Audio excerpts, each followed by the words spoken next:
तो यही करती थी गोरखपुरिया भौजी।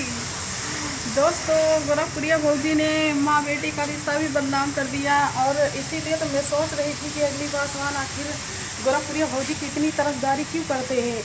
इसीलिए करते थे क्योंकि इन दोनों में यही रिश्ता था। अभी हमने रंजना किन्नर की वीडियो देखी है, आप लोगों को भी दिखाते हैं कि रंजना किन्नर कह रही हैं कि गोरखपुरिया भौजी फेंकते हैं, और वीडियो क्या सच है क्या झूठ है आप लोग भी देखिएगा और हमें कमेंट करके बताइएगा। छी, मतलब इस तरह गाली गलौज करना, वो भी सोशल मीडिया पर। किसी के बाप का नहीं है, ना गोरखपुरिया भौजी का है ना उनका है। अब बताइए, एक लेडीज़ को, चंदा भाभी को इतना गाली दे रहे हैं, ये कहाँ तक सही है। हमें तो अच्छा नहीं लगता। अरे कोई बात हो तो मतलब ऐसे ही गोरखपुरिया भौजी ने भी गलती की थी। जब मालती चौहान उनके पास गई थी तो व्यूज कमाने के चक्कर में बात को बतंगड़ बनाती गई और बेचारी की जान चली गई। और अगर तब भी ये बात समझ गई होती तो शायद वो आज ज़िंदा होती, और आज भी वही काम कर रही हैं। कहे उस दिन रो रही थी, कह रही थी मैं तो अपना जान दे दूंगी, ऐसे ऐसे जो है हमें लोग परेशान कर रहे हैं। मैं गोरखपुरिया भौजी तुमसे कह रही हूँ, तुम इतनी घटिया हो ना कि तुम जान ले सकती होगा कि दे नहीं सकती, क्योंकि देने वाले में से नहीं हो तुम। जान नहीं दोगी, ये सब ड्रामे करना बंद कर दीजिए। और दान जो चिदोर रही हो ना, हमें बिल्कुल अच्छा नहीं लगता। हाय दोस्तों, आप लोग कैसे हैं? आशा करती हूँ बहुत अच्छे होंगे। और सुबह का प्यारा भरा गुड मॉर्निंग, और हमारे दिनचर्या ब्लॉग में आप लोगों का स्वागत है। और दोस्तों, आज हम बात करेंगे गोरखपुरिया भौजी के बारे में। और कल रंजना किन्नर कह रही थी कि उनको जंगल में हमने पकड़ा है, दोनों को। मतलब हम नाम नहीं लेंगे, आप तो जानते ही हैं इस वक्त किससे झगड़ा चल रही है, चंदा भाभी की और गोरखपुरिया भौजी और वो लड़का है तीनों का। और कल रंजना किन्नर की हमने एक वीडियो देखी, वो कह रही हैं कि इसी जंगल में हमने उन दोनों को पकड़ा हुआ था। तो दोस्तों, जब माँ बेटे हैं तो मतलब ऐसा क्यों कह रही थी रंजना किन्नर? क्या झूठ बोल रही थी क्या? हमें तो नहीं लग रहा झूठ बोल रही थी। और आप लोगों को कैसा लगता है आप बताइएगा। और शेरनी बनती है अपने आप को। किस तरह शेरनी है वो? ऐसी ही शेरनी है। जब शेरनी थी तो उनको भाग छुप क्यों रही थी? उनको अपने घर पर रहना चाहिए था और सामना करती, तब पता चलता कि प्रशासन का मजाक उड़ाने का मतलब नतीजा क्या मिलता है।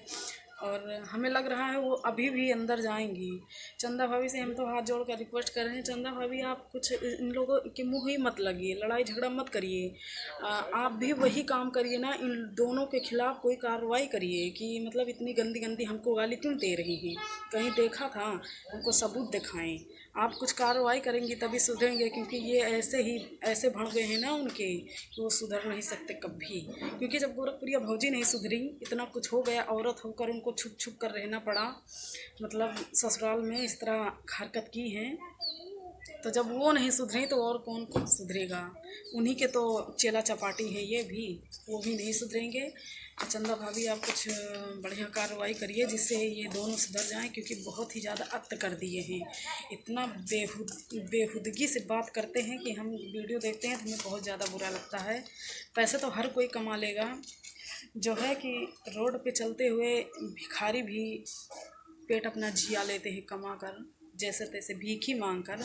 बाकी इस तरह नीच नहीं हो जाना चाहिए। एकदम से गिर गया है, अपने जिस माँ ने उसको पैदा किया होगा ना, वो भी पछता रही होंगी कि हमने कैसी औलाद को जन्म दिया है। मतलब इस तरह किसी को गाली वाली नहीं देनी चाहिए। कोई मामला था तो उसको मतलब बैठ कर समझ लेना चाहिए था। मतलब इस तरह गाली गलौज करना, वो भी सोशल मीडिया पर।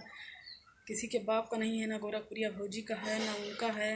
अब बताइए, एक लेडीज़ को, चंदा भाभी को इतना गाली दे रहे हैं, ये कहाँ तक सही है।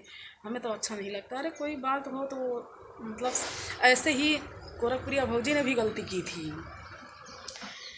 जब मालती चौहान उनके पास गई थी तो व्यूज कमाने के चक्कर में बात को बतंगड़ बनाती गई और बेचारी की जान चली गई। और अगर तब भी ये बात समझ गई होती तो शायद वो आज ज़िंदा होती, और आज भी वही काम कर रही हैं। कहे उस दिन रो रही थी, कह रही थी मैं तो अपना जान दे दूंगी, ऐसे ऐसे जो है हमें लोग परेशान कर रहे हैं। मैं गोरखपुरिया भौजी तुमसे कह रही हूँ, तुम इतनी घटिया हो ना कि तुम जान ले सकती होगा कि दे नहीं सकती, क्योंकि देने वाले में से नहीं हो तुम। जान नहीं दोगी, ये सब ड्रामे करना बंद कर दीजिए और दान जो चिदोर रही हो ना, हमें बिल्कुल अच्छा नहीं लगता। हाँ बोलिए कुछ। हाँ दोस्तों, आप लोग कैसे हैं? उम्मीद करते हैं बहुत अच्छे होंगे दोस्तों। तो ये गोरखपुरिया भौजी है और ये अगिन पासवान है और एक सोनू सूद है दोस्तों। ये लोग सारे मिलके साजिश किए दोस्तों सारी हदें और पार कर दिए चंदा हैं। भाभी को गाली दिलाने के लिए।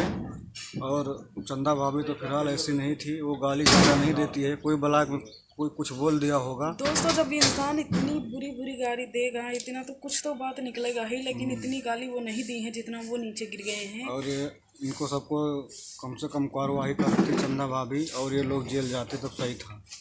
और अभी जब समीर के साथ इनका मैटर था तो इन्होंने बीच में नहीं आया ये जबर दोनों। पार्टी थी तो उनसे नहीं उलझे।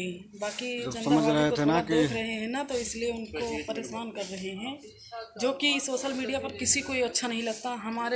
हमारे भी बहन बेटी होंगी, आपके भी बहन बेटी होंगी, जो गाली दे रहा है उसके भी होंगी, जो सुन रहा है उसके भी होंगी। मतलब इतनी गंदी तरह से बदतमीजी इंसान वही कर सकता है जो खुद ही घटिया हो। मतलब तुम ऐसे हो, तुम्हारे माँ बाप कैसे होंगे? ऐसे ही होंगे, तभी तो ऐसी औलाद को जन्म दिया है। तो दोस्तों आज हमारे यहाँ का मौसम गड़बड़ हो गया दोस्तों। मौसम थोड़ा सही नहीं है, मतलब देख लीजिए पूरी तरह कोहरा पड़ा हुआ है, ठंड बहुत तेज़ हो रही है दोस्तों। इसमें वीडियो बनाना बहुत ही मुश्किल हो रहा है दोस्तों, फिर भी हम लोग किसी तरह बना रहे हैं। हमारे सामने गोरखपुरिया भौजी आ जाए ना तो उसको चप्पल से निकाल के मारेंगे, क्योंकि इतनी घटिया वो है कि इतने घटिया घटिया भड़वे राख रखी है। खुद तो घटिया है ही, उसके आरी बगल रहने वाले लोग भी घटिया हैं उसी की तरह जैसे वो हैं। क्योंकि हम एक बात और कहना चाहेंगे कि आपकी जब वहाँ चार पानी माता पर जब मीटअप रखा गया था तो वहाँ एक लेडीज़ लखनऊ से गई हुई थी। तो सिर्फ इतना सा बात उसने कहा था कि हम भाभी जी हमारी वीडियो पर बोल दीजिए, हमारे एक बार बोल दीजिए। तो उनसे लड़ने लगी थी कि क्या तुम ही हमारे हो और जो लोग आए हैं वो हमारे नहीं हैं। उनसे लड़ाई झगड़ा करने लगी थी और लड़ाई झगड़ा करके बात बढ़ा दी थी। बात बढ़ाने के बाद क्या कह रही है वो? कह रही है कि ये भी अश्लील वीडियो बनाती है, इसीलिए जो है कि मतलब इसको हमने भगा दिया। तो अब बताइए, तुमने कहा था अश्लील वाले के पास अश्लील लोग जाते हैं, इसका मतलब तुम भी अश्लील हो, तभी तो तुम्हारे पास ऐसे ऐसे भड़वे आते हैं, ऐसे ऐसे सीख के आते हैं। मतलब तुम्हें शर्म नहीं आती? एक बार ऐसे कह रही है लेडीज को समीर चौधरी ने ऐसे कैसे गाली दिया? क्या उनके बहन बेटी नहीं है क्या? चंदा भाभी जो है किसी की बहन और किसी की बेटी नहीं है, ऐसी गाली दिलवा रही हो? तुम्हें अपने आप में शर्म आ जाना चाहिए। एकदम से गिर गई हो, छी घिन आती है तुम्हें देख कर हमको। बाकी कहते हैं ना सुधरोगी नहीं। वो दूसरा कोई होता ना तो 100 में 100% लोग तुम्हें घटिया कहते हैं, 100 में 100% लोग घटिया कहते हैं। दूसरा कोई होता तो वीडियो बनाना बंद कर देता, आत्महत्या कर लेता, मर जाता। लेकिन तुम इतनी घटिया हो कि ऐसा नहीं करोगी। शर्म नहीं आती? हम देखते हैं तुम्हारी वीडियो तो मन करता है कि वीडियो में चप्पलवा निकाल के मारे, लेकिन फिर भी हम कहते हैं छोड़ो, जाने दीजिए। चलो दोस्तों, अब हमारा ड्यूटी का समय हो गया है हम लोग दोस्तों। जा रहे हैं काम पर और तुमको हम वार्निंग दे रहे हैं, सुधर जाओ, सुधर जाओ गोरखपुरिया भौजी, अब भी सुधर जाओ। छिप छिप कर फिर रही थी लेकिन तुम्हारी आदत नहीं जा रही है, सुधर जाओ। दोस्तों नेक्स्ट वीडियो में फिर मिलेंगे। कोई गलती हो गई हो तो हमको क्षमा करिएगा, क्योंकि हम उसके जैसा नहीं होना चाहते जो भड़वा राख रखी है। उसके भड़वे की तरह नहीं हैं हम। आप तो देख ही रहे होंगे कि हम उसके जैसे गाली वाली नहीं दे पाएंगे। और नेक्स्ट वीडियो में फिर मिलेंगे कुछ नया लेकर। तब तक के लिए राम राम।